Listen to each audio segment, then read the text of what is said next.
counting gang violence. Great.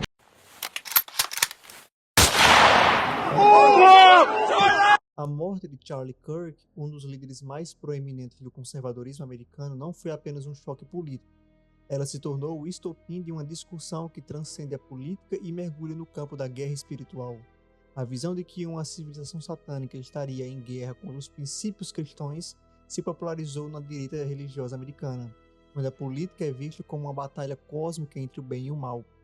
Para entender isso, precisamos descompactar 3 elementos cruciais: a visão da guerra espiritual, o contexto político de Charlie Kirk e o significado filosófico do perdão. A modernidade ocidental começou com uma negação radical, a afirmação de que Deus não existe, que a religião é um mito, um golpe para o povo, e, por consequência, o diabo também foi declarado inexistente. Essa negação levou a uma cegueira. A negação do diabo não o fez desaparecer, apenas permitiu que operasse nas sombras. E agora ele se manifesta abertamente. Se descobriu que o diabo existe, ele tem seus seguidores, suas vastas redes e seus regimes políticos. Existe toda uma organização que está atacando aqueles que se colocam na linha de frente pela tradição, pelo patriotismo e pela família. Essa ideia de guerra espiritual não é nova, mas ganhou uma nova roupagem na política conservadora americana, especialmente após a ascensão de Donald Trump.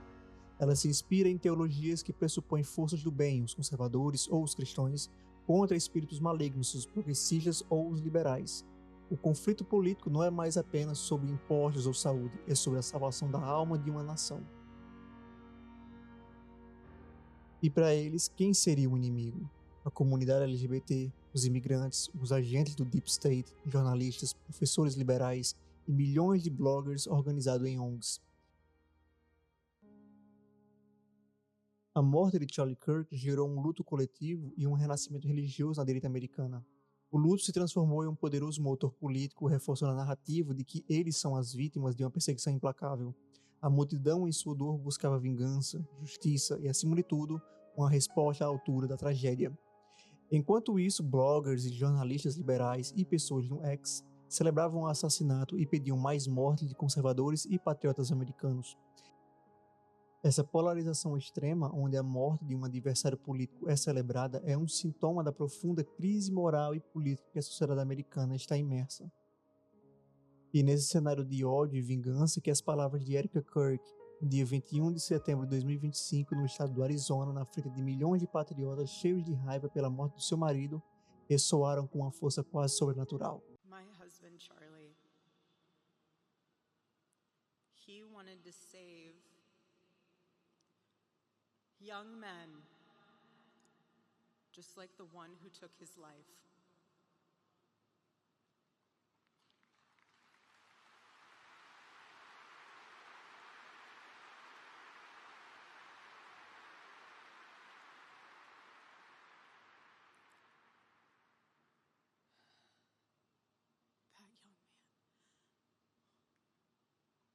That young man. On the cross, our Savior said,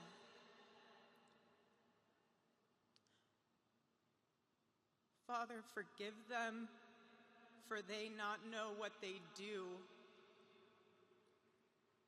That man, that young man, I forgive him.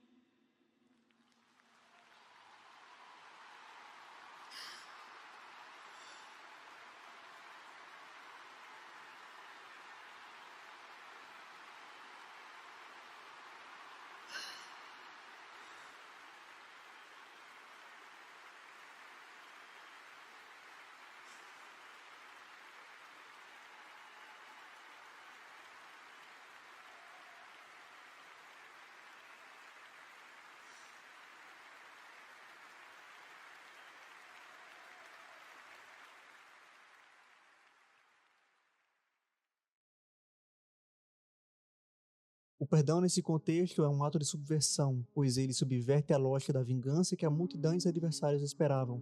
Ela se eleva acima da dor e da política, agindo de maneira verdadeiramente cristã. Este ato prova que a fé cristã é a única força capaz de se opor à civilização do ódio e da destruição. O perdão da Erica Kirk não é apenas um ato pessoal, é um testemunho político e espiritual. Para aprofundar a análise, precisamos olhar para a filosofia do perdão e do ódio. O perdão é um conceito complexo que tem sido debatido por séculos. Filósofos como Nietzsche, por exemplo, viam o perdão como uma forma de ressentimento disfarçado, uma maneira de o fraco se sentir superior ao forte. No entanto, a perspectiva cristã é diferente. O perdão é o oposto do ódio, pois o ódio é uma emoção complexa que transcende o indivíduo. O ódio é destrutivo, ele condena e aprisiona. A frase de Erika Kirk nos lembra a oração do Pai Nosso: perdoa as nossas dívidas assim como nós perdoamos os nossos devedores. É fácil repetir essa oração na vida comum, mas é algo completamente diferente proferi-la em uma situação de luto e fúria. O perdão, para ser verdadeiro, deve ser precedido pelo reconhecimento do ódio e da dor. Ele não é a negação do mal, mas a superação dele. O perdão de Erika Kirk é uma arma estratégica na guerra espiritual, pois ao perdoar ela nega ao inimigo a satisfação da vingança e a perpetuação do ciclo de ódio. Ela demonstra que a fé cristã oferece uma saída para o espiral de violência e polarização. Ela prova que a força da fé é superior à força do ódio. A narrativa que emerge da tragédia de Charlie Kirk e do ato de sua viúva é de uma batalha épica onde a fé e o perdão se tornam as armas mais poderosas. O sacrifício e a dor não são em vão, pois confirmam a existência de Deus e a validade da luta pela tradição. O perdão, nesse contexto, é a vitória final sobre o ódio.